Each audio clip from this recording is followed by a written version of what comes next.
was that from? Heaven Can Wait. Have you ever watched that movie?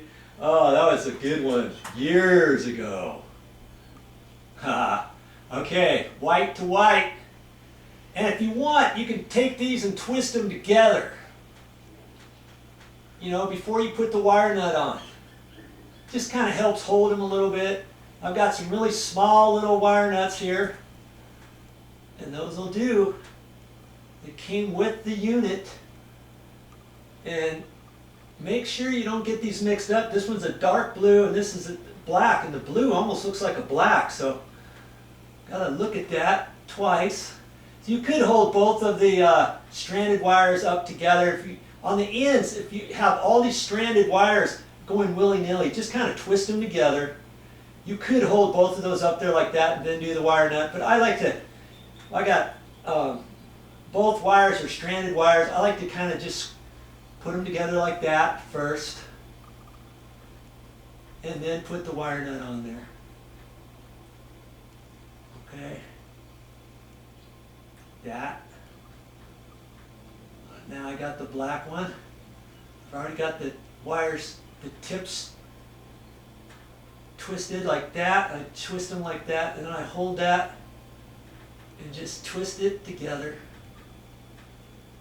I don't want those too long either, especially if you're using small little wire nuts, because you want the wire nut to cover the end of the wire. If you think it's not going to cover, you can cut your wires just a hair shorter. Okay, like that. Now I'm going to have to hold my mouth just right and maybe readjust these wires, because this housing piece has to fit up in there, right? This one fits a little bit different. I got two little screws right there, so I'm going to kind of look at that, maybe have to redirect these wires. I might have to hook them over this way like that. That'll probably work. And they're flexible wires. You should be able to get them up in there. Okay. That's pretty much it. I'll put this housing on and show you how that works. Just for a refresher, you can do it. If I can do it, of course you can do it. We've got two little thin rods here, threaded. I'm just gonna, there's a little area up here to put those in. And I like to just put that part in first. And let it just stick down like that. Then when I push the housing up, it's gonna fit. It should fit right over that.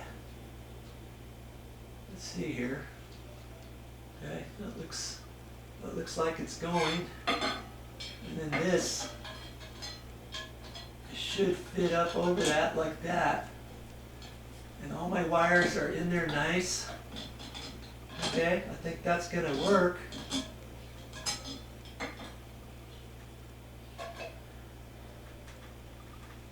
I've got just the little nut end. It's a cap. It's a little cap. And now I can put the cap on there. And as I'm putting the cap on, I kind of want to put it on and kind of hold the other thing kind of at a slight angle so that I can make sure I'm screwing the cap on and I'm not just screwing the studded, threaded bit up in there. You know what I mean? I've seen some people that want to put this head on first and then hold it up there and then try to fish the screws into the holes in the housing. It makes it really difficult to do that. Okay. So now I'm just going to kind of hold that up there and make this snug. And that's my housing.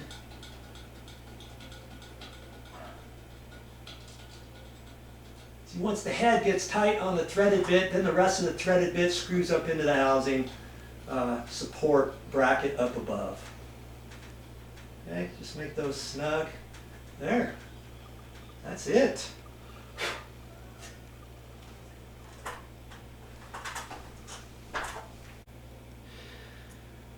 Well, there's my ceiling fan so far. I'm going to put the blades on and do all the other stuff. Make sure you read the directions and all for your light kit. This one happens to have a light kit, so I'm going to put that on there too. And I'm anxious to get the rest of this up there so that I can try the remote control out. That's what this video is all about. Installing a remote control to a new ceiling fan. Okay, well there's the ceiling fan, and it came with the nice remote control here.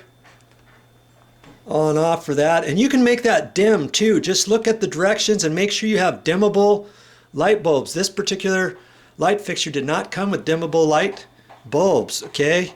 And then I got the high, medium, low. And I'm going to press that, and that's going low, and I've got that. And I just press the off button. That's awesome. Now, remember the other one had, on the control module, it had those little numbers for the transistor, and I was saying this one didn't. Well, the module up in the ceiling, this one did not have it up there. You know, that piece that I installed up there. But it's down in here. And there's directions for it. If you look really close, let's see here. There's some numbers and some little doohickeys right in there. Let's see if I can't get that light a little better. There. Okay, you take a little screwdriver, and on this one, and there's directions. There's a D there and an X. If you want it dimmable, you just take a screwdriver and push that up to D, and make sure you have dimmable light bulbs. And then there's 4 deals back here. One can go up, the other one can go down, or all of them down, or up, down, whatever. And that's your program. And then you put it back together. That's if in case something happens, and if your control does not work, let's say, then you can change your frequency, and that's where you're going to do it there. In others, it's up high. Okay, so I got that off. Now let's turn this baby. I'm going to get medium.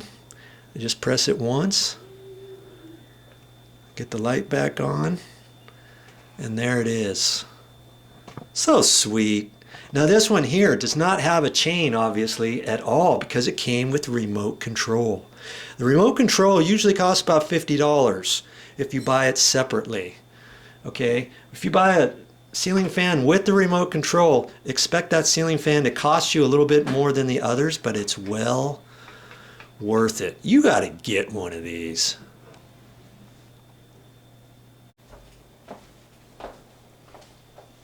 That's all I got for this time, but I'll be back with more videos.